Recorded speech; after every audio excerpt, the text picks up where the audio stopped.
إن الحمد لله نحمده ونستعينه ونستغفره ونعوذ بالله من شرور أنفسنا ومن سيئات أعمالنا من يهده الله فلا مضل له ومن يضلل فلا هادي له وأشهد أن لا إله إلا الله وحده لا شريك له وأشهد أن محمدا عبده ورسوله صلى الله تعالى عليه وعلى آله وصحبه وسلم تسليما كثيرا أما بعد فأعوذ بالله من الشيطان الرجيم بسم الله الرحمن الرحيم والعصر إن الإنسان لفي خسر إلا الذين آمنوا وعملوا الصالحات ওয়াতাওয়াসাউ বিল হাক্কি ওয়াতাওয়াসাউ বিস সবর। আল্লাহ রাব্বুল আলামিনের যাবতীয় প্রশংসা, যেই মহান আল্লাহ আমাদের সৃষ্টি করেছেন এবং আমাদেরকে নির্দিষ্ট একটা সময় কাল সুযোগ দান করেছেন দুনিয়ায় ভালো কাজ করার জন্য, আর মন্দের রাস্তা সামনে খোলা আছে, স্বাধীন রেখেছেন আল্লাহ রাব্বুল আলামিন পরীক্ষা করার জন্য যে কে এমন আছে যে ভালো কাজ করে আর কে এমন যে মন্দ কাজে লিপ্ত হয়। লিয়াবলুয়াকুম আইয়ুকুম আহসানু আমালা। আল্লাহ রাব্বুল আলামিন হায়াত ও মওত সৃষ্টি করেছেন তোমাদের পরীক্ষার উদ্দেশ্যে। মহান আল্লাহ বলছেন যে তোমাদের মধ্যে কে কত ভালো কাজ করে আসে।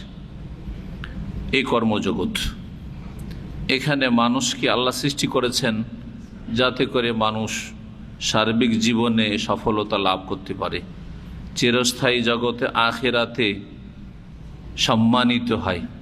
কিন্তু অধিকাংশ মানুষ ক্ষতিগ্রস্ত, তবে তারাই ক্ষতিগ্রস্ত না যাদের চারটি সুন্দর বৈশিষ্ট্য আছে। সালাত এবং সালাম নাজিল হোক নবী মুহাম্মদ রাসূলুল্লাহ সাল্লাল্লাহু আলাইহি সাল্লামের ওপর, যিনি এই বৈশিষ্ট্যগুলি, যেগুলি আমাদের মধ্যে থাকলে আমরা সফলতা লাভ করতে পারবো, ক্ষতি থেকে আমরা অব্যাহতি লাভ করতে পারবো, ক্ষতি থেকে আমরা বাঁচতে পারবো, সে সমস্ত বিষয়গুলি খুঁটিনাটি প্রিয় নবী মুহাম্মদ রাসূলুল্লাহ সাল্লাল্লাহু আলাইহি সাল্লাম বর্ণনা করেছেন, যা কোরআন এবং সুন্নায় রয়েছে। আজকে আমাদের তাফসীর হবে সূরাতুল আসরের। সূরাতুল আসর 1440 হিজরির আজকে 17 জামাদ আস-সানি, আর ইংরেজি তারিখ হচ্ছে 22 ফেব্রুয়ারি। আমরা এখন জুজে আম্মা বা আম্মা পাড়ার শেষ দিকে আছি। প্রতিদিন ছোট সূরা হওয়ার কারণে দুটি করে সূরার তাফসীর করব ইনশাআল্লাহ তাআলা। প্রথম তাফসীর আজকে করব সূরাতুল আসরের। আল্লাহ রাব্বুল আলামিন ইরশাদ করেছেন, বিসমিল্লাহির রহমানির রহিম, ওয়াল আসরি ইন্নাল ইনসানা লাফি খুসর।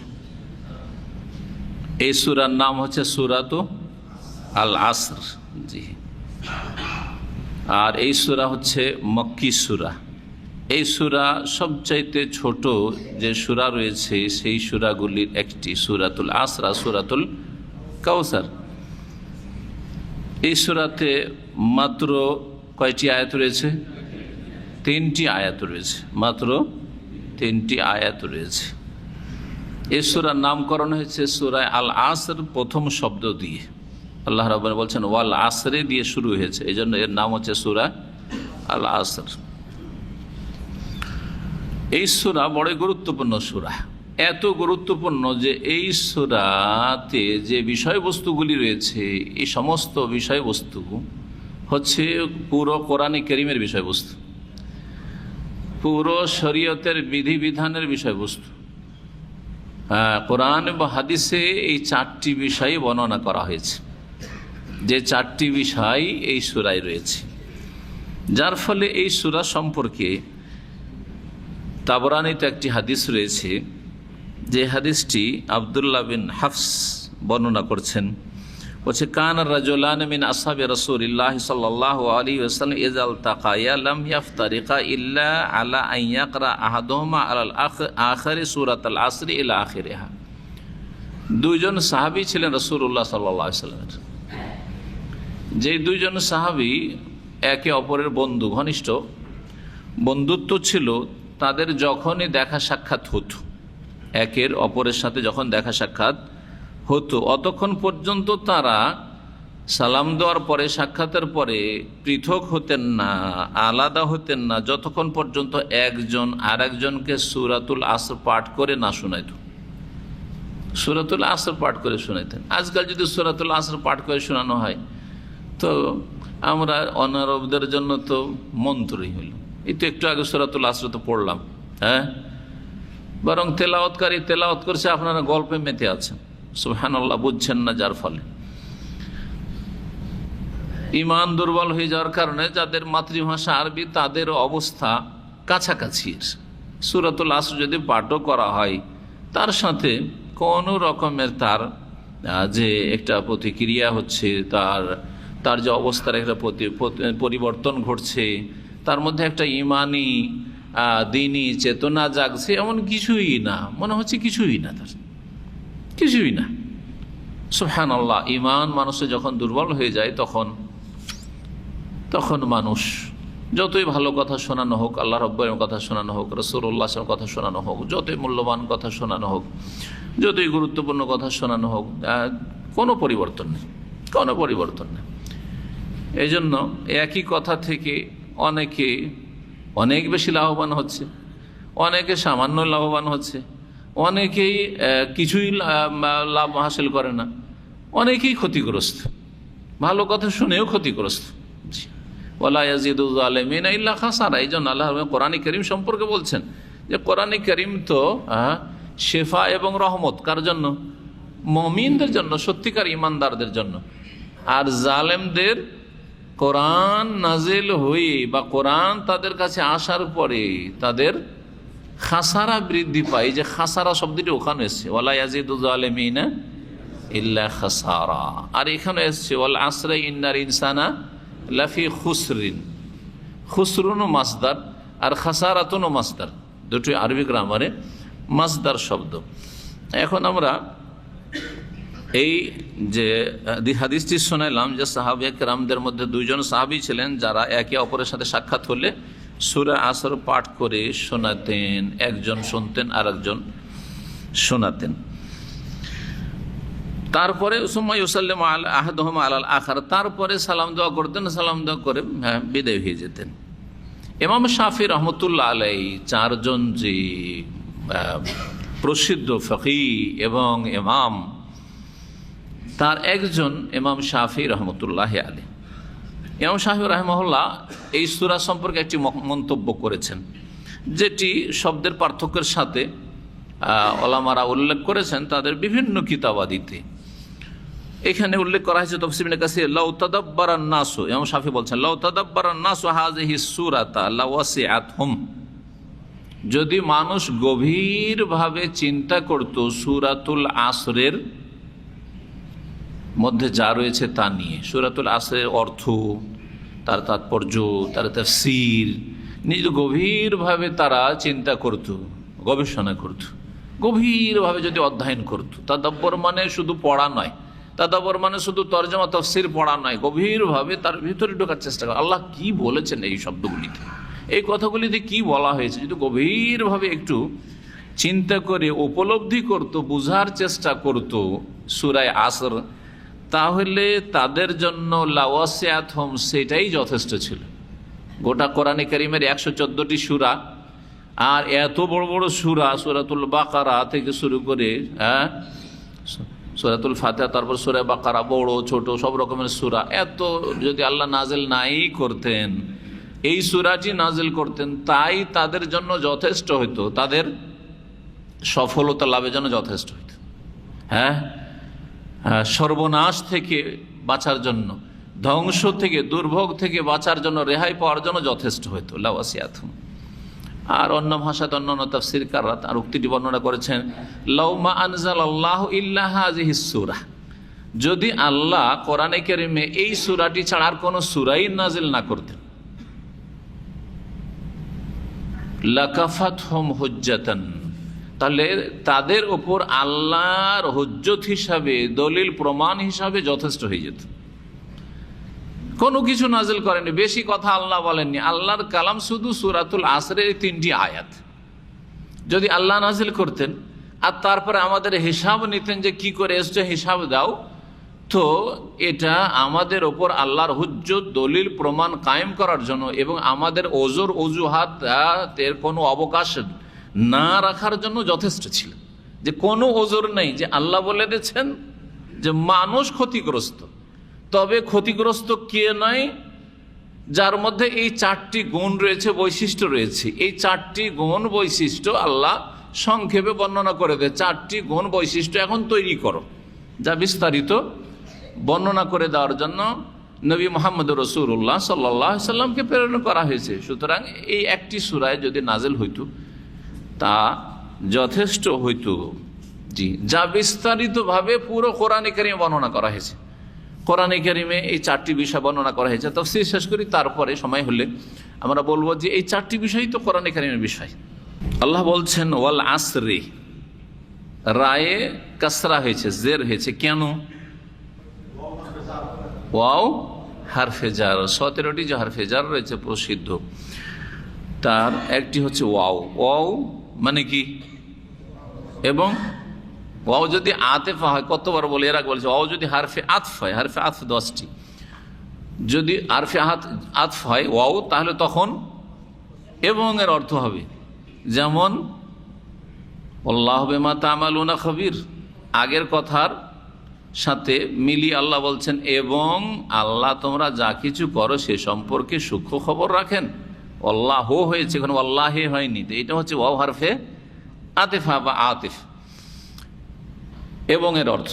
কিন্তু ওয়াল আসরে যখন হয়েছে, যখন বলবো ওয়াল্লাহে, আল্লাহ বলবো না, ওয়াল্লাহে, তার মানে ওয়াও শপথের জন্য, কসমের জন্য, উকসেমু বিল্লাহি, ওয়াও মানে উকসেমু, উকসেমু বিল্লাহি, আল্লাহর কসম করছি। জি, যেমন বিল্লাহি বাও কসমের জন্য আসে, তাল্লাহি লাকিদান্না আসনামাকুম, ইব্রাহিম আলাইহিস সালাম কসম করেছে আল্লাহর কসম, তা কসমের জন্য, তো ওয়াও হয়ে গেল তাহলে কসমের জন্য। তো এখানে রয়েছে আসলে ওয়াল আসরে উকসেমু। হ্যাঁ, আল আসর, আসর কাকে বলা হয়?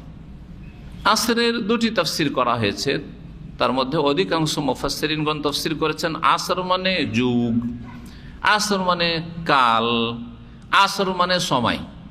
আসর মানে কি? সময়, সময়, যুগ, কাল একই কথাই, শুধু ভাষার পার্থক্য। জি, তো এটাকে কেউ অনুবাদ করতে অনুবাদক বলেছেন মহাকাল, মানে পুরো আপনার জীবনটা, পুরো কালটাই আর কি, আপনার আমার প্রত্যেকের যে সারা জীবনের যে সময়কালটা রয়েছে, মহাকাল আপনার জন্য। হ্যাঁ, এই সময়টা হচ্ছে আপনার জীবনের মহা গুরুত্বপূর্ণ। এটা আপনাকে অনেক ওপরে পৌঁছে দিতে পারে, আবার আসফালা সাফিলিন, অনেক নিচে নামিয়ে দিতে পারে এই সময়টা। মানে এই সময়টার ব্যবহারটা কেমন আপনি করছেন বা করেছেন, এর ওপর আপনার অবস্থান নির্ধারিত হবে। 1 নম্বরে দিনের ক্ষেত্রে, হ্যাঁ, পারলৌকিক জীবনের ক্ষেত্রে, ইমান ইসলামের ক্ষেত্রে, 2 নম্বরে দুনিয়ার ক্ষেত্রে, পার্থিব ক্ষেত্রে। দুনিয়ার ক্ষেত্রে আপনি অনেক বড় মানুষ হতে চান, আর দুনিয়ার যে সব বড় হওয়ার জন্য যে উপায় উপকরণ রয়েছে সেগুলি আপনি মোটেই গ্রহণ করলেন না, না সুশিক্ষা নিলেন, দুনিয়ারই শিক্ষা হোক, দুনিয়া যেহেতু দুনিয়ায় বড় হতে চান, দুনিয়ার শিক্ষায় শিক্ষিত হোক, দুনিয়ায় বড় হওয়ার জন্য যেসব মাধ্যমগুলি রয়েছে সেগুলি আপনি গ্রহণ করলেন না। আপনি বাড়িতে বসে থাকবেন আর বাপের হোটেলে শুধু খাবেন, না লেখাপড়া করলেন, আর না কাজকর্ম করলেন, না জীবনে কোনো রিস্ক ঝুঁকি নিলেন, না বিদেশে পা দিলেন, কিছুই করলেন না। বলছে আমি বড় লোক হয়ে যাব, হবে নাকি? আমি রাষ্ট্রপতি হব গোটা বাংলাদেশের, আমি দেশের প্রধানমন্ত্রী হব, সম্ভব না? দুনিয়ার ক্ষেত্রে সম্ভব না। দিনের ক্ষেত্রে, দিনের ক্ষেত্রে ভালো করে বুঝতে পারছে না, ইমানের জন্য তৎপর না, আমল ভালো আমলের জন্য তৎপর না, গুণ আর নেকিতে কোনো পার্থক্য আপনার কাছে না, আপনি ভালো জীবন যাপন করলেন না, এলম শিখলেন না, আমল করলেন, কিছুই না। হ্যাঁ, আর বলছেন যে আমি খুব বড় আলেম হব, আল্লামা হব, সম্ভব? দিনের বড় খাদেম হব, জীবনেও দিন শিখলেন না, আর দিনের চর্চা করলেন না, দিনের প্রচার প্রসার করলেন না, তো কি করে হবে? জি, তো এটি হচ্ছে প্রসিদ্ধ অর্থ। আসর মানে জমান বা সময়, কাল, এটাই অর্থ হয়। এই জন্য একই যুগের মানুষকে মুআসির বলা হয়। আরবি ভাষায় কি বলা হয়? মুআসির। মুআসির মানে সমসাময়িক মানুষ, একই যুগের মানুষ। যেমন আমার যুগে যেসব লোকেরা রয়েছে তারা আমার মুআসির।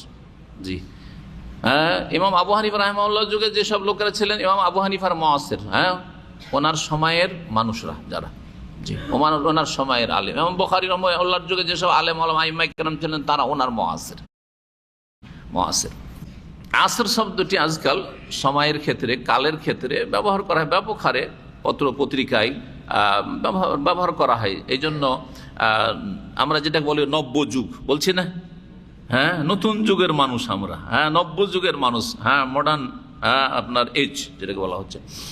তো এটাকে আল আসরুল হাদিস বা আল আসরুর রাহিন, বর্তমান যুগটা এইরকম বলছি, এই আল আসরুর রাহিন বা আল আসরুল হাদিস। আসর মানে তাহলে সময়কাল, এটা হচ্ছে অধিকাংশ মুফাসসিরিনগণের তাফসীর। দ্বিতীয় তাফসীর হচ্ছে আসর মানে দিনের মধ্যে বিশেষ একটা সময় আছে যেই সময়টাকে আসর বলা হয়, সেটা হচ্ছে আল আশি, বৈকাল বেলা। আসর কখন হয়? বৈকাল বেলা হয়। অনেক মানুষ কিন্তু এটা কি বুঝেন যে এই আসর মানে শুধু আসরের সময়টা। এটা হচ্ছে দ্বিতীয় তাফসীর, যেটা কিছু তাফসীরকারগণ করেছেন। আসর মানে আসরের সময় হতে পারে যেটা বৈকাল বেলা, জি হ্যাঁ হয়ে থাকে,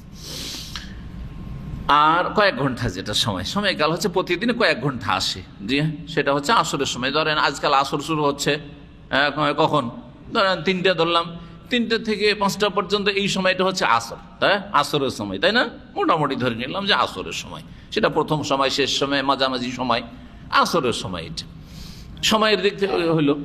যারা বলছেন এই দিনের বিশেষ এই আসর বোঝানো হয়েছে, তারা আবার বলছেন এইটা আসরের সময় বোঝানো, আসরের সলাতকে বোঝানো হয়েছে।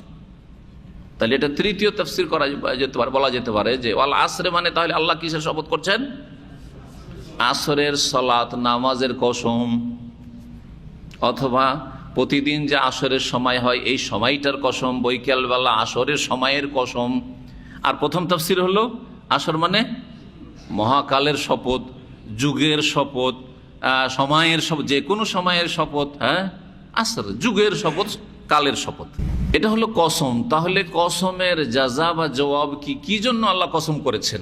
হ্যাঁ, এটা হচ্ছে যখন কসম, হ্যাঁ মাকসাম বিহি, যার কসম করেছেন, তো মাকসাম আলী কিসের ওপর, কোন বিষয়টির ওপর আল্লাহ কসম করেছেন? যে বিষয়টির উপর আল্লাহ শপথ করেছে সেটা হচ্ছে ইন্নাল ইনসানা লাফি খুসর। আমি আল্লাহ, আল্লাহ বলছেন আমি আল্লাহ শপথ করে বলছি, কিসের? সময়কালের শপথ করে বলছি। আল্লাহ রব্বুল আলামিন, আল্লাহ ছাড়া তার সৃষ্টি সবই আল্লাহর সৃষ্টি, তাই না? আল্লাহ ছাড়া বাকি যা আছে তাই আল্লাহর সৃষ্টি। তাহলে সৃষ্টির মধ্য থেকে যেই বিষয় বা বস্তুটির গুরুত্ব দেখাতে চান তার কসম করে থাকেন, কখনো আসরের, তো কখনো ওয়াল ফজরে, কখনো ওয়াল লাইলে, কখনো ওয়ান নাহারে, তাই না? হ্যাঁ, এইভাবে কসম করেছেন আল্লাহ রাব্বুল আলামিন। মানুষের জন্য কি নির্দেশ আল্লাহর? আল্লাহ সৃষ্টির কসম করতে পারবে না? পারবে না? আল্লাহর সৃষ্টির কসম করতে আপনি পারবেন না? জায়েজ না হারাম? হারাম, শিরক। জি, মান হালাফা বিগাইরিল্লাহি ফাকাদ, আল্লাহ ছাড়া কেউ যদি অন্যের কসম করে তাহলে সে কি করলো? শিরক করলো। সেটা ছোট শিরক হইতে পারে, আবার বড় শিরক হইতে পারে। যদি আল্লাহর মতো, আল্লাহ সমকক্ষ সমতুল্য ধারণা করে কসম করে তাহলে সেটা বড় শিরক হবে। ধরেন আপনি বাপের কসম করছেন, আমি মায়ের কসম করছি বলছেন আমাদের দেশের লোকেরা, দানা ছুঁয়ে কসম করছি বলে, আমাদের চোখে হাত দিয়ে কসম করছি, করেন আমাদের দেশের লোকেরা। মাটি ছুঁয়ে, মাটি মিলবে না, মাটি ছুঁয়ে কসম করছি, এগুলো বাঙালি কসম, এগুলো হচ্ছে আমাদের দেশি কসম, ছোট থেকে শুনে এসেছি। এইসব শিরকি কসম এত ব্যাপক হারে ছড়িয়ে আছে, আল্লাহ হেফাজত করে। দিনের জ্ঞান না থাকলে এগুলো করতে করতে সারা জীবন কত লোক যে মরে গেছে দুনিয়া থেকে, অথচ মুসলিম। এসব শিরকি কথা বললে, শিরকি কসম করে। তো এই যে কসম, এটা ছোট শিরক হবে যদি আপনার বাপকে, আপনার মাকে যার কসম করছেন, আপনার দানাকে, রুজিকে আল্লাহর সমকক্ষ সমতুল্য ওইরকম না মনে করে, ওইরকম গুরুত্বপূর্ণ না মনে করেন, মনে করছেন যে এগুলো কসম করলে জানার নাই, অজ্ঞতার কারণে কসম করে নিয়েছেন, তাহলে ছোট শিরক। কিন্তু কেউ যদি কসম করে আমি বড় পীরের কসম করছি, হ্যাঁ আমি শাহজালাল কসম করছি, আমি খাজা বাবার কসম করছি, হ্যাঁ আমি আটরশির কসম করছি, আর সে হচ্ছে আটরশি ভক্ত, শাহজালাল ভক্ত, অথবা বড় পীর ভক্ত, অথবা খাজা আজমেরি ভক্ত, তাহলে কি বলবেন? ছোট কসম বা ছোট শিরক না বড় শিরক? কারণ তাদের ধারণা যে এরা মনের কামনা বাসনা পূরণ করতে পারে, এরা খালি হাতে ফিরিয়ে দেয় না ভক্তদেরকে, এরা মরেও মরে, এরা অসাধারণ ক্ষমতা রাখে, এরা রোগ ভালো করতে পারে, এদের দরগায় গেলে সব কিছু পাওয়া যায়, ঝোলি ভর দেতা হয়। উর্দুতে আছে যে কি করে, ঝোলা নিয়ে গেছেন, ঝোলা ভরে দেয় আপনার পীর সাহেব। জি হ্যাঁ, খালি হাতে ফিরিয়ে দেয় না। তো যাদের এই আকীদা, তারা যদি পীরের কসম করে তাহলে কি বলবেন? বড় শিরক। বড় শিরক। আচ্ছা, কেউ যদি বলে যে আমি দুর্গার কসম করছি, কি বলবেন? বলবে ছোট শিরক না বড় শিরক? ঠিক ওই রকম কেউ যদি বলে দরগার শপথ করছে, তো বড় শিরক। বড় শিরক একই কথায়, বড় শিরক। ইসলাম থেকে বেরিয়ে যাবে সে, যে কাফের মুশরিক হয়ে যাবে সে। আসরের শপথ হয়ে গেল। তাহলে আল্লাহ রাব্বুল আলামিন আসরের শপথ করলেন। আসরের যদি সলাত ধরি, কেন তাহলে শপথ করলেন? আসরের সলাতের গুরুত্ব দেখানোর জন্য। আর আসরের সলাত অত্যন্ত গুরুত্বপূর্ণ। এই সময় 2 শিফটের মালাইকা হাজির হন, জানা আছে এইসব কথা, তাই না? এই সময়টা হচ্ছে গাফিলতির সময়, অলসতার সময়। হয় খেয়ে দিয়ে ঘুমাই, বিশ্রাম করে, আর না হলে হাটে বাজারে কেনাকাটায় কেনা বেচায় ব্যস্ত থাকে। গিয়ে দেখেন সেকেন্ড হ্যান্ড মার্কেটে, হারাজের মার্কেট, যে হারাজ বলে আরবি ভাষা, এই হারাজের কথা যখন বাঙালিদের কাছে পৌঁছবে তখন তো ওরা হারাজ বুঝবে না। এই জন্য সেকেন্ড হ্যান্ড বললাম, যাতে বুঝে ওরা, তাই না? কি ভিড় বাড়ে এই সময়, কি নামাজ, বেচাই ব্যস্ত, বেচনেওয়ালা, আর খরিদার খরিদে ব্যস্ত। কুরবানির গরুর হাট দেখেছেন তো, কি নামাজ, নামাজ নেই কিন্তু কুরবানির গরু নিয়ে মেতে আছে। গেছে জোহরে, জোহর গেল, আসর গেল, মাগরিব গেল, এশা গেল, কুরবানির গরু আর খাসি নিয়ে হাজির, জান্নাতে যাবে, ঠিক না? কখনো জান্নাতে যেতে পারবে না এই সুন্নত কুরবানি দিয়ে। জি, যার ফরজ নাই তার সুন্নতে মুআক্কাদা দিয়ে কখনো জান্নাত পাওয়া যাবে না। ভালো করে শুনে রাখেন। জি, আগে ফরজ, আগে ফরজ। ইসলামের জ্ঞান যদি থাকতো তাহলে যেটা আগে সেটা আগে করতো, যেটা পরে সেটা পরে করতো। আগে আমার আসরের নামাজ পড়া, আসরের নামাজ পড়িনি, তারপরে কেনাকাটা করব, গরু পাবো, না পেলে আল্লাহ জানছেন আমি পেলাম না গরু, আমার কুরবানি হইল না, অসুবিধাটা কি? এই ছিল আসর। তাহলে আসরের সলাতের গুরুত্ব দেখিয়েছেন, আসরের সময়টার গুরুত্ব দেখিয়েছেন। তারপরে সময়কালের গুরুত্ব বললাম, যে সময়কালের কত গুরুত্ব। চিন্তা করেন, ছাত্র জীবনে যারা লেখাপড়া করে নিয়েছে, লেখাপড়া হয়ে গেছে, এখন কত হা হুতাশ করছে, হাই যদি আমি লেখাপড়া করতাম তাহলে এত কষ্টের কাজ করতে হইতো না। যদি আমিও লেখাপড়া, আমাকে তো আমার আব্বা মাদ্রাসায়, ভালো মাদ্রাসায় ভর্তি করেছেন, আমিও যদি হাফেজ আর আলেম হয়ে যেতাম তাহলে আমিও বড় সম্মানের সাথে থাকতাম, আর বড়ই দিনের কাজ করতে পারতাম। আমার এখন মনটা চাইছে দিনের কাজ করার, কিন্তু আমার পেটে বিদ্যা নেই, এলেম নেই। আফসোস হচ্ছে না অনেকের। অথচ এই সুযোগগুলি এসেছে এক সময়। তাহলে সময় মানুষকে উন্নত করতে পারে, আর সময় মানুষকে অধঃপতনে নিয়ে যেতে পারে। সময়ের সারা জীবন অপব্যবহার করেছে, সময়কে পাপে লাগিয়েছে, সময়কে নষ্ট করেছে, সময়কে অন্যায় কাজে লাগিয়েছে, সময়কে হারাম কাজে লেগেছে। 25 বছর 30 বছর নামাজ পড়েনি, বেনামাজি হয়ে থেকেছে, তারপরে বার্ধক্যে সে তওবা করে নামাজ শুরু করে, সারা জীবন আফসোস, হাই কি করলাম, কত যে ঘাটতি। ওই লোকটি, ওই ছেলেটি 15 বছরে নামাজ শুরু করেছে, আমার বন্ধু ছিল, আর আমি এখন শুরু করলাম 60 বছরে, ওর সমান কি কোনোদিন হওয়া সম্ভব? কখনো সম্ভব না, যতই তওবা করেন আপনি, কখনো সম্ভব না। তাহলে এই সময় কত যে গুরুত্বপূর্ণ।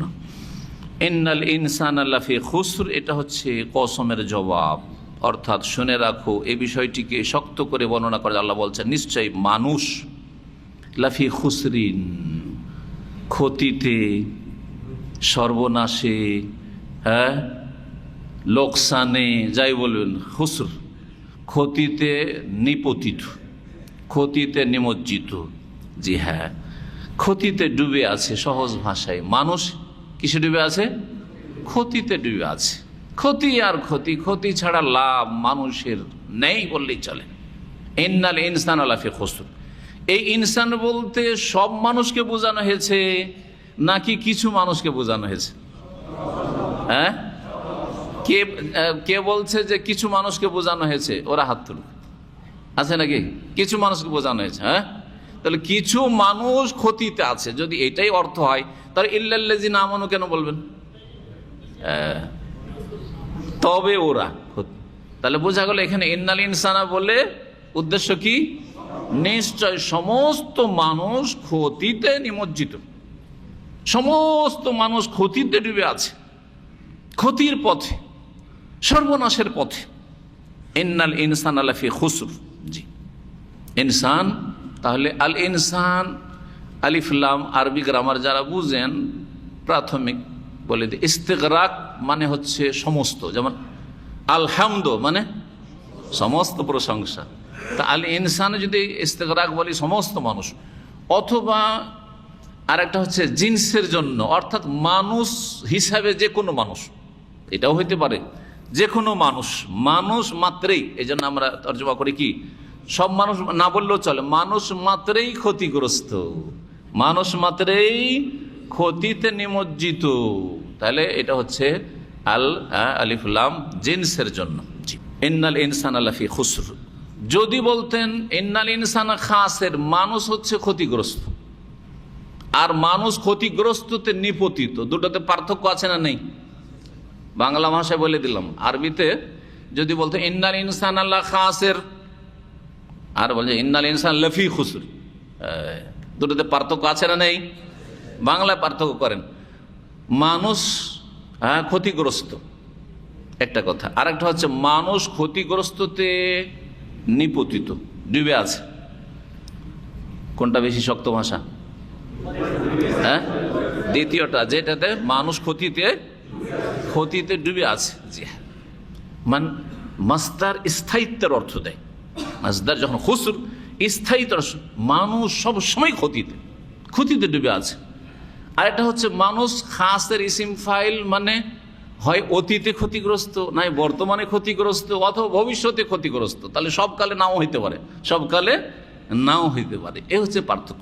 এই জন্য দেখেন কোরআনের অলংকার কত সুন্দর, যে বলেন ইন্নাল ইনসানা লা খাসির, এ বলেন ইন্নাল ইনসানা লাফি খুসর, ইল্লাল্লাযীনা আমানু ওয়া আমিলুস সালিহাত ওয়া তাওয়াসাউ বিল হাক্কি ওয়া তাওয়াসাউ বিস সবর। এই হচ্ছে চারটি বৈশিষ্ট্য।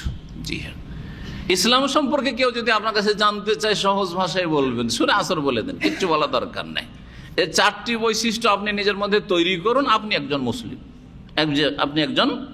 মুসলিম। চারটি বিষয়কে যত সুন্দর করে করবেন তত সুন্দর মুসলিম, যত ভালো করে পালন করবেন তত ভালো মুসলিম। জি হ্যাঁ, কিছু মৌলিক বিষয় রয়েছে যেগুলি না থাকলে মোটে ইসলাম থাকবে না, আর কিছু রয়েছে মৌলিক বিষয় নয়, হয়তো ইসলাম থাকবে কিন্তু ইসলাম অনেক দুর্বল হয়ে যাবে বা দুর্বল হয়ে যাবে। জি হ্যাঁ, সেগুলি আপনাকে বুঝতে হবে যে কতটা আমল লাগবে, তাহলে আপনি সর্বনিম্নে মুসলিম থাকবেন। কতটা আপনার ঈমান লাগবে যাতে সর্বনিম্ন আপনি মুসলিম হতে পারবেন আর লাভবান হতে পারবেন। আর তারপরে তখন পরিপূর্ণতার বিষয়টি আসছে, যে এগুলো করতে পারলে আরো পরিপূর্ণ মুসলিম হব, আমি খাঁটি মুসলিম হইতে পারবো ইত্যাদি। ইল্লাল্লাযীনা আমানু, প্রথম বিষয় হচ্ছে হ্যাঁ, তবে ওরা ক্ষতিগ্রস্ত নয়, ওরা ছাড়া। ইল্লা মানে কিন্তু বা ব্যতীত, ওরা ঈমানদার ব্যতীত, অথবা বলেন যে ইল্লাল্লাযীনা আমানু, তবে কিন্তু ওরা নয়, যারা ঈমান নিয়ে আসে, যারা বিশ্বাস স্থাপন করেছে। ঈমান বলতে কি বোঝায়? ঈমানের শাব্দিক অর্থ সম্পর্কে শাইখুল ইসলাম ইবনে তাইমিয়া রাহিমাহুল্লাহ মাজমুআ ফাতাওয়ার 7ম খণ্ডে বলেছেন যে ঈমান হচ্ছে আল ইজআন, তাসদিক না। অনেক লোকেরাই শাব্দিক অর্থকে তাসদিক বলেছেন, কিন্তু বিশ্বাস শুধু যথেষ্ট, সাথে সাথে ইজআন, তাসদিক মানে বিশ্বাস, আর তার সাথে ইজআন মানে স্বীকৃতি দান করা। যদি আপনি ভিতরে কোনো কথাকে বিশ্বাস করে কি দিয়ে?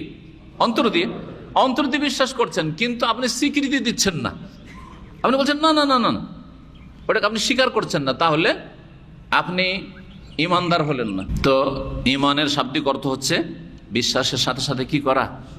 ইজআন মানে স্বীকৃতি দান করা। যখন আপনি স্বীকার করবেন, তাহলে একজন মানুষ তখনই মুসলিম হবে যখন অন্তরের বিশ্বাসের সাথে সাথে সে স্বীকৃতি দান করবে যে আমি স্বীকার করছি, ইসলামকে স্বীকার করছি, ঈমানের যে বিষয়গুলি সেগুলি আমি স্বীকৃতি দান করছি, ইসলামের বিধিবিধানকে স্বীকৃতি দান করছি, ওহীকে আমি স্বীকৃতি দান করছি, আমি কোরআন সুন্নাহকে স্বীকৃতি দান করছি, নবী করিম সাল্লাল্লাহু আলাইহি ওয়াসাল্লামের আদর্শকে আমি সেই স্বীকার করছি, স্বীকৃতি দান করছি, তাহলে আপনি মুমিন মুসলিম। জি, তো এই স্বীকৃতি দান করা অবশ্যই হইতে হবে। শুধু অন্তরে বিশ্বাস যথেষ্ট না, ইমান নাই।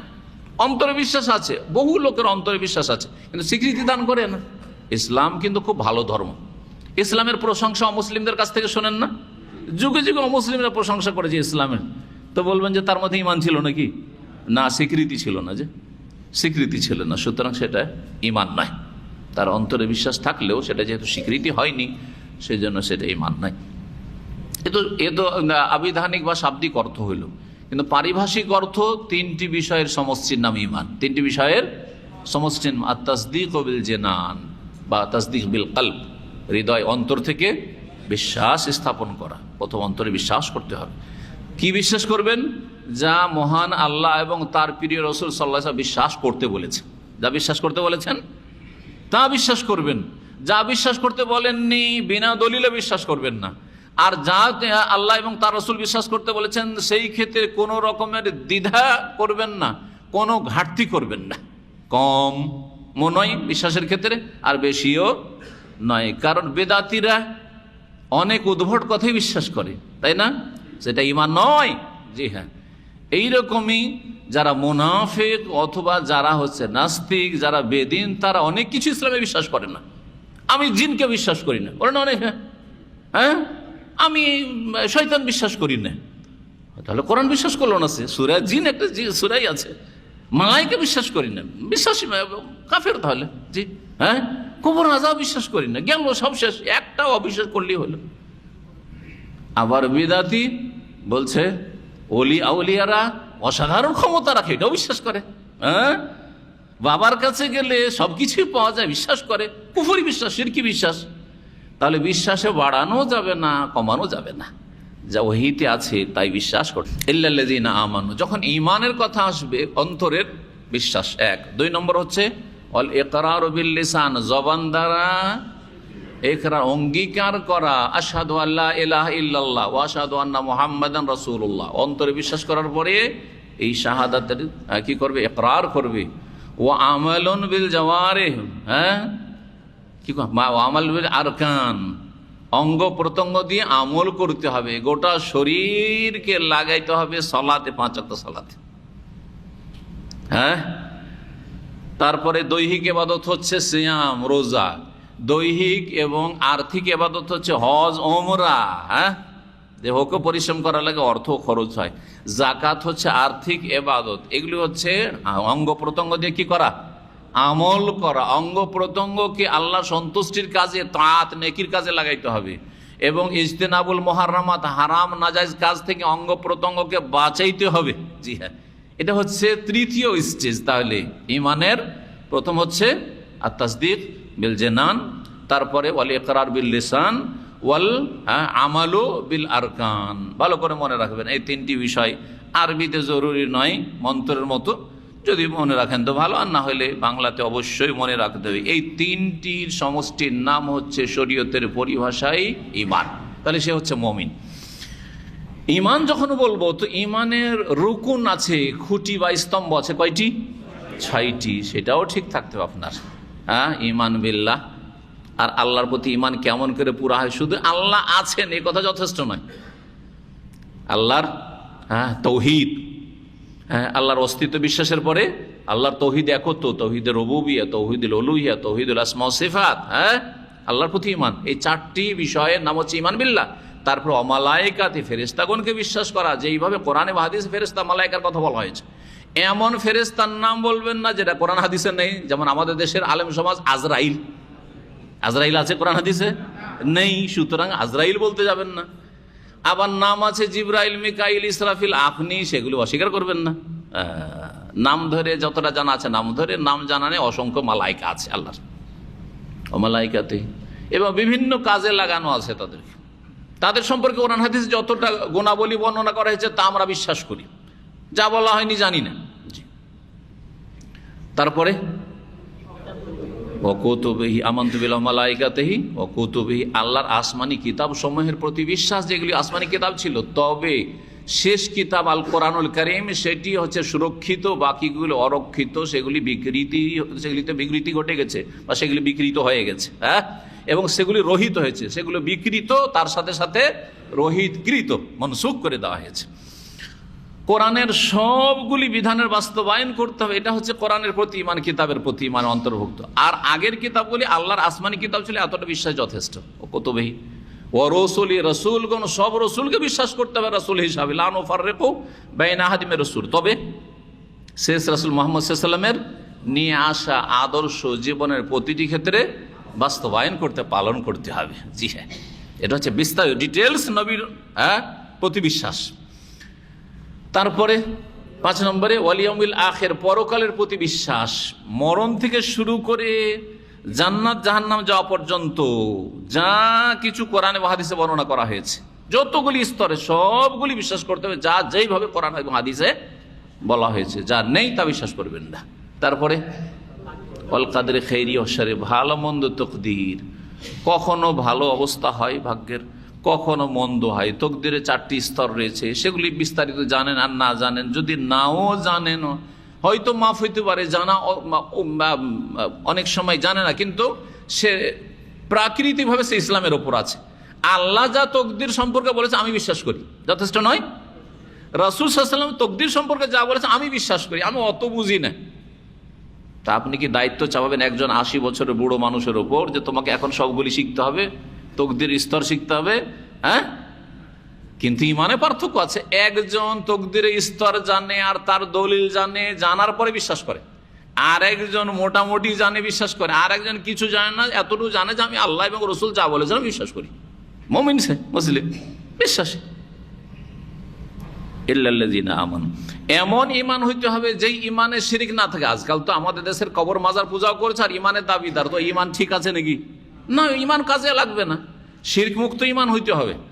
আবার অনেক নাস্তিক বেদিন রয়েছে, সেকুলার, যারা ইমানের ইসলামের দাবি করে, চলবে না? চলবে না। তাহলে নাস্তিকতা কুফরি মুক্ত হইতে হবে, মোনাফিকি মুক্ত হইতে হবে ইমান। জি হ্যাঁ, এইরকম ইমান হইতে হবে। এটা হচ্ছে 1 নম্বর। আগে হচ্ছে ইমান, ইমানের ওপর ভিত করে বাকি 3টাকে কায়েম করতে হবে।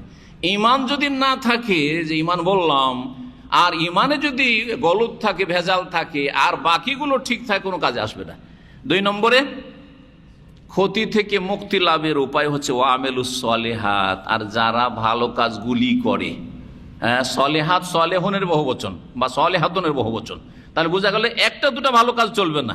হ্যাঁ, যতগুলি ভালো কাজ আল্লাহ বলেছেন, তার রাসূল সাল্লাল্লাহু আলাইহি ওয়াসাল্লাম বলেছেন, ভালো কাজগুলি কি করতে হবে? আমল করতে হবে, পালন করতে হবে। ভালো কাজ হচ্ছে যে কোনো নেকির কাজ করা, এটা হচ্ছে পজিটিভ, ইতিবাচক। ভালো কাজ হচ্ছে গুনহার কাজগুলি থেকে, পাপাচার থেকে বেঁচে থাকা, সেটাও ভালো কাজ। আপনি যে অন্যায় কথা কাজ থেকে বেঁচে আছেন, এটা ভালো কাজ না? লোকটা ভালো, কারণ কোনো অন্যায় করে না, বলি না?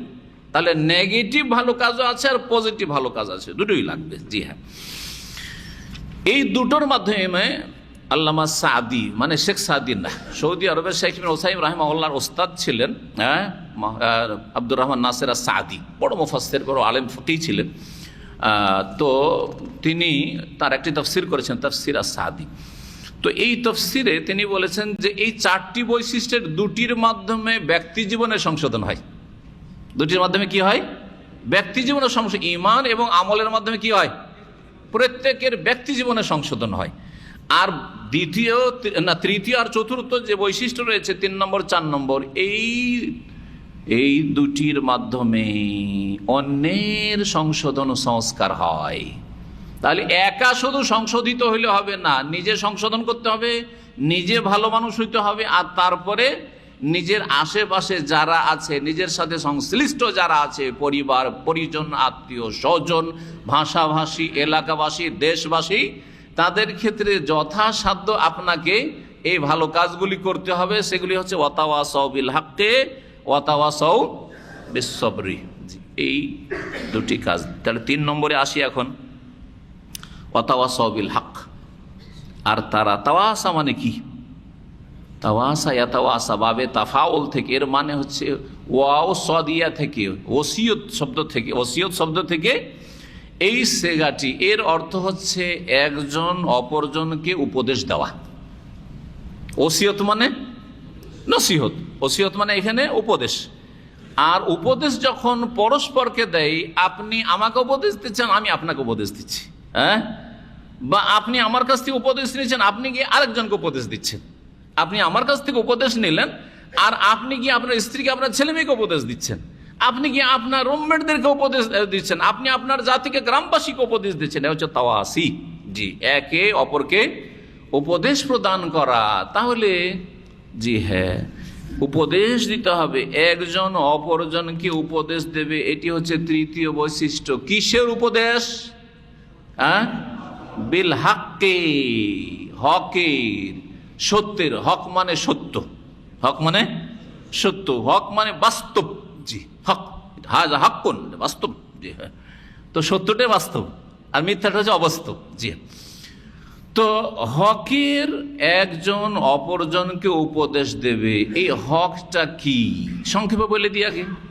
হক হচ্ছে বিশ্বাসের ক্ষেত্রে হক, এতেকাদের ক্ষেত্রে হক, হক হচ্ছে হ্যাঁ বলার ক্ষেত্রে, কথার ক্ষেত্রে হক। জি, আর হক হচ্ছে কর্মের ক্ষেত্রে হক। জি, তাহলে সার্বিক জীবনে যেটা হক, সত্য, সেটা চলে আসবে এই আমাদের এই আয়াতের অংশে। অর্থাৎ একে অপরকে উপদেশ দেবে কিসের?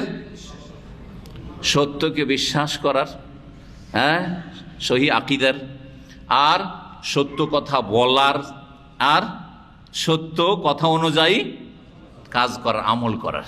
জি, তাহলে জীবনে প্রতিটি ক্ষেত্রে সামিল হয়ে গেল, প্রতিটি ক্ষেত্রকে সামিল হয়ে গেল। ওয়াতাওয়াসাউ বিল হাক্কি। এই হক, এই হকের তফসির করতে গিয়ে এক একজন মুফাসসিরগণ সালাফদের থেকে এক একটা দিয়ে তফসির করেছেন। কেউ হক মানে আল কোরআন, তো কোরআনই হক। আসলে কোরআনে এই হক আকীদার কথাও রয়েছে, আকীদার ক্ষেত্রে হক রয়েছে, কথার ক্ষেত্রে হক রয়েছে, আর আমলের ক্ষেত্রে, কাজের ক্ষেত্রে হকের কথা রয়েছে। সুতরাং কোরআন দিয়ে তারা তফসির করেছেন। কেউ রাসূলুল্লাহ সাল্লাল্লাহু আলাইহি ওয়াসাল্লাম অনুসরণ দিয়ে তফসির করেছেন। হ্যাঁ, কেউ আমর বিল মারুফ ওয়া নাহিল মুনকার, ভালো কাজের উপদেশ দেওয়া, অন্যায় কাজে বাধা দিয়ে করেছেন। একে অপরকে উপদেশ দেবে। তাহলে কি উপদেশ দেবে আর নিজে ভালো কাজ করবে না? ভালো কাজের কথা তো আসলো, নিজে ভালো কাজ করছে, এটাই তো হক। আমেলুস সালেহ 2 নম্বর বৈশিষ্ট্য হয়ে গেল। এখন নিজে ভালো আমল করে, ভালো বিশ্বাস, সহি বিশ্বাস করে, আর ভালো কথা বলে অন্যকে কি করবে? ভালো কাজের উপদেশ দেবে। এর মাধ্যমে পরিবারের সংশোধন হবে, সমাজের সংশোধন হবে, দেশের সংশোধন হবে, সারা বিশ্বের মানবতার সংশোধন হবে। ওয়াতাওয়াসাউ বিল হক, এটা করতে হবে। যখন আপনি সত্যের উপদেশ দিতে যাবেন, সবাই আপনাকে ফুলের মালা নিয়ে সাদর সম্ভাষণ জানাবে না, অনেকে কষ্ট দেবে, হ্যাঁ, গাল দেবে, কাফের বলে ফতোয়া দেবে, তাই না? আপনাদেরকে কেউ বলছে? আপনারা কিছু বলেন না, কিছু বলেন না, আপনারা কিছু বলেন না, যেহেতু কারো ভুল ধরেন না, কিছু বলেন না। সবসময় যদি বলে ভাই 5 ওয়াক্ত নামাজ পড়ো, 5 ওয়াক্ত নামাজ পড়ো, আর নামাজটা কেমন করে পড়ো সহি তরিকা না বলি, তাহলে কেউ গাল দেবে না। হ্যাঁ, সবসময় যদি বলে ভাই তোমরা সবাই মুসলিম হয়ে যাও, সবাই মুসলিম হয়ে যাও, কিন্তু ইসলাম কি, মুসলিম কি, তৌহিদ কি, কিছুই যদি না বলি, হ্যাঁ, তাহলে কেউ গাল দেবে না। কথা ঠিক কিনা? মাজার পূজা যদি ভুল না বলি, পীর ধরা যদি ভুল না বলি, মিলাদ করা বেদাত না বলি, শবে বরাত, হালুয়া রুটি বেদাত, কোরআন খানি এইসব বেদাত, হ্যাঁ, মৃতের নামে খাবার দাবার বেদাত, এগুলো যদি না বলি, তারপর ইসলামের এই পলিটিক্যাল রাজনৈতিক ব্যাখ্যা করে ইসলাম মানে গদি দখল, এটা ভুল ব্যাখ্যা, এটা যদি না বলি তো কেউ গাল দেবে না। বলছে সবটাই ঠিক ভাই, আপনারা একটা কাজ করছেন, আমরা একটা কাজ করছি, আমরা ইসলামিক সেন্টারে কাজ করি, আপনারা গদি দখল করে ইসলাম কায়েম করেন, আর আপনারা চিল্লা দিয়ে দিয়ে ইসলাম কায়েম করেন, আপনারা মাজারগুলির খেদমত করে ওরস লাগিয়ে ইসলাম কায়েম করেন, সবাই আপন আপন জায়গায় ঠিক, তাহলে কেউ গাল দেবে না। কথা ঠিক কিনা? আজকাল এক শ্রেণীর মধ্যমপন্থী আছে, এরা নিজেদেরকে মধ্যমপন্থী বলছে, এইরকম ইসলামটা চাই, কিছু বলিয়েন না, ঘৃণা ছড়াবে। হ্যাঁ, তো প্রথম কালিমাতে তো লা করা হয়েছে, বুঝছেন না? লা ইলাহা ইল্লাল্লাহ এগুলো নেই, এই দেবদেবী নেই, দুর্গা দর্গা নেই, কিচ্ছু নেই এগুলো। তারপরে ইল্লাল্লাহ, আগে তো না করা হয়েছে, ঠিক না? আর এই জায়গাখানে বসার জন্য আগে ময়লা আবর্জনা পরিষ্কার করতে হবে, তারপরে বসতে হবে। না ময়লা আবর্জনে বসে যাবে, অসুবিধা নেই, 5 হাতের লেগে যাবে, সব উঠে যাবে, এমনি সাফ হয়ে যাবে নাকি? আস্তাগফিরুল্লাহ। কথা বুঝছেন না? বুঝছেন না? জি হ্যাঁ, হক কথা বললে দুশ্মন হবেই হবে। নবী মোহাম্মদ রাসূলুল্লাহ সাল্লাল্লাহু আলাইহি ওয়াসাল্লাম সবচেয়ে বড়, সবচেয়ে বেশি হক কথা বলেছেন। তার দুশ্মন সংখ্যা সর্বদাই বেশি, তখনও ছিল, এখনো আছে, কিয়ামত পর্যন্ত থাকবে। এখন পর্যন্ত নবী সাল্লাল্লাহু আলাইহি সাল্লাম সম্পর্কে কাফেররা ব্যঙ্গচিত্র করা, আর নবীর কুৎসা করা, আর নবীর বিরুদ্ধে লিখা, এইসব কেন করছে? জি হ্যাঁ, যে যত বেশি হকপন্থী হবে তার দুশ্মনের সংখ্যাও বেশি হবে এবং সর্বদাই দুশ্মন থাকবে। জি হ্যাঁ, মেলা আইম্মাই কেরাম চলে গেছেন, ওই আইম্মাই কেরামদের দুশ্মন বেশি খুঁজে পাওয়া যায় না, কিন্তু ইমাম ইবনে তাইমিয়া রাহিমাহুল্লাহর এত কেন দুশ্মন? হ্যাঁ, শেখ মোহাম্মদ আব্দুল্লাহ রহমতুল্লাহর এত কেন দুশ্মন? কারণ এরা কবর মাজার পূজাকে উৎখাত করে গেছে। যে কবর মাজার পূজাই মুসলিমরা দুর্গা ছেড়ে দিয়ে দুর্গা পূজায় লিপ্ত হয়ে গেছিল। এরা হচ্ছেন যেহেতু সংস্কারক, এরা মুজাদ্দিদ, এরা মানুষের ইসলাহ করে গেছেন সার্বিক জীবনে, যার ফলে বরদাস্ত হয় না। আরে সৌদি আরব গিয়ে মাজার পূজা করতে পারি না, সৌদি আরবে গিয়ে নবীর কাছে কিছু চাইতে পারি না, নবীর কবর কাছে দাঁড়াইতে দেয় না। হ্যাঁ, এইটা কে করলো? নাম্বার 1 শেখুল ইসলাম মোহাম্মদ বিন আব্দুল ওয়াহাব। এই জন্য এরা ওয়াহাবি, এরা সবচেয়ে বড় কাফের এদের কাছে, এই বিদআতপন্থী মাজারপন্থীদের কাছে। কথা বোঝা গেছে? জি হ্যাঁ, যে যত বেশি হক কথা বলবে তত তার দুশ্মনের সংখ্যা বাড়বে। আল্লাহ আমাদের হেফাজত করেন। 4 নম্বর বৈশিষ্ট্য, 4 নম্বর বৈশিষ্ট্য হচ্ছে সবরের। জি হ্যাঁ, নিজেও ধৈর্য ধারণ করবে এবং তার সাথে সাথে ওয়াতাওয়াসাউ বিস-সবরি, একে অপরকে ধৈর্যের উপদেশ দান করবে। ধৈর্য ধরতে বলবেন। আপনি একা ধৈর্য ধরলে হবে না। আপনি ধৈর্য ধারণ করে আছেন আর আপনার স্ত্রী বলছে যে কি যে নিয়ে আসলো সৌদি আরব থেকে, এখন আমি নামাজ পড়লেও মহিলারা গ্রামের সব বলে তুমি কোন নামাজ ধরলি? ধৈর্য ধরতে আবার স্ত্রীকেও, ওকে উপদেশ দিবেন যে তুমি ধৈর্য ধরো, বলতে দাও ওদেরকে। হাতি চলতা রহেগা, কুত্তা ভুগতা রহেগা। হ্যাঁ, জি হ্যাঁ, এইরকম আপনার ছেলেরা যখন নামাজ পড়তে মসজিদে যাবে, রে কে তো ওদেরকে এই নামাজ শিখেলো? হ্যাঁ, কোথেকে শিখে আসলি? হ্যাঁ, শুনতে হচ্ছে। ছেলেরা একটু সাবালক হয়েছে, বলছে আমার বাপ বড় ভুলই করে এসছে, গোটা গ্রামের কাছে আমরা এখন ঘৃণার পাত্র হয়ে গেলাম, তাই না? না না, ওয়াতাওয়াসাউ বিস-সবর, নিজেও ধৈর্য ধরতে হবে, আর আপনার পরিবার, ছেলে মেয়ে, আপনার যারা হকের সাথ দিয়েছে, সত্যকে গ্রহণ করেছে, তাদেরকে ধৈর্যের জন্য কি করতে হবে? ওয়াতাওয়াসাউ, উপদেশ দিতে হবে। জি, যদিও ধৈর্য কত প্রকার? 3 প্রকার। এই 3 প্রকার ধৈর্য করলে শুধু বালা মুসিবত ধৈর্য ধরা নাই, সার্বিক জীবনে ধৈর্যের বাস্তবায়ন হয়ে থাকে। তো এটা অনেকেই তাফসিরে উল্লেখ করেছেন, কিন্তু আমরা যেটা বুঝি সেটা হচ্ছে বিপদ আপদের সময় শুধু কি করা? বিপদ আপদে, দুঃখে কষ্টে, বালা মুসিবতে, দুর্দিনে ধৈর্য ধারণ করা। এটা হচ্ছে মানে যখন অপ্রীতিকর অবস্থা, তখন ধৈর্য ধারণ করা, বালা মুসিবত এক কথায়। এটা এক ধরনের ধৈর্য ধারণ। আর দ্বিতীয় ধৈর্য ধারণ হচ্ছে আস-সবরু আলা তাআতিল্লাহ, নেকির কাজের ওপর অটলতাই ধৈর্য ধারণ করা। নেকির কাজের ওপর অটল থেকে ধৈর্য ধারণ করা, এটা যেমন তোমার কথা নাই। কত নামাজি দেখলেন, রমজানের নামাজি, তারপরে বেনামাজি। বাপ মা মরেছে নামাজি, তারপরে কয়দিন পরে বেনামাজি, আছে না? মক্কা গেলে নামাজি, মদিনা গেলে নামাজি, হজে উমরা গেলে নামাজি, আর দাম্মাম ফিরে এসে বেনামাজি নেই, লাখ লাখ। জি হ্যাঁ, তো এদের মধ্যে সবর নেই। এই সবর আপনার মধ্যে হইতে হবে। আপনি যেমন মক্কাতে হারামে থাকবেন, তেমন দাম্মামও থাকবেন, তেমন বাংলাদেশেও থাকবেন। দিনের পর অটলতাই ধৈর্য ধারণ। আর তৃতীয় ধৈর্য ধারণ হচ্ছে আস-সাবরু আন মাসিয়াতিল্লাহ, আল্লাহর নাফরমানি থেকে, গুনাহ থেকে, পাপ থেকে বেঁচে থাকার জন্য ধৈর্য ধারণ করা। পাপের রাস্তা এত খোলা আছে, চাকরি পান না, যেখানে পাচ্ছেন বলছে দাড়ি মুন্ডন করে আয়, দাড়ি মুন্ডন করে আয়, তোর 3000 বেতন, লোভ সামলাতে পারে না, তোর 5 স্টারের চাকরি। আমাদের অনেক দিনই ভাই আলহামদুলিল্লাহ 5 স্টারের চাকরি পাচ্ছিল, ছেড়ে দিয়ে চলে এসছে, ছুড়ে ফেলে চলে এসছে। আল্লাহ তাদেরকে ইনশাআল্লাহ ভালো রিজিক দান করবেন। ওমাইয়াত্তাকিল্লাহ ইয়াজআল লাহু মাখরাজ, যে আল্লাহকে ভয় করি গুনাহ থেকে বাঁচার জন্য এই দুনিয়ার স্বার্থ ছেড়ে দেবে, আল্লাহ তার জন্য অবশ্যই ভালো ব্যবস্থা করবেন, কিন্তু সময় লাগবে, সময় লাগবে। দেখছেন যে সেলুনের দোকান খুললে বড় লোক হয়ে যাব রাতারাতি। দিলেন সেলুনের দোকান খুললে আর লাখ লাখ মানুষের দাড়ি মন্ডন করে পাপের বোঝা এক ভাগ করে যাচ্ছে, হারাম রিজিক খাচ্ছে, মেলা হারাম ব্যবসায় মানুষ জড়িয়ে পড়ছে রাতারাতি বড় লোক হওয়ার জন্য। না না না, ধৈর্য ধারণ করেন। গুনাহ থেকে বাঁচার জন্য ধৈর্য ধরতে, নিজেকে সামলিয়ে রাখতে হবে। আমার 500 রিয়াল 1000 রিয়াল যথেষ্ট, আমার 5000 দরকার নেই। 5000 হারাম আর 500 টাকা আমার হালাল, এই 500 টাকা আমার জন্য যথেষ্ট। জি, ওয়াতাওয়াসাউ বিস সাবরি সাবরা মাসিয়াতিল্লাহ।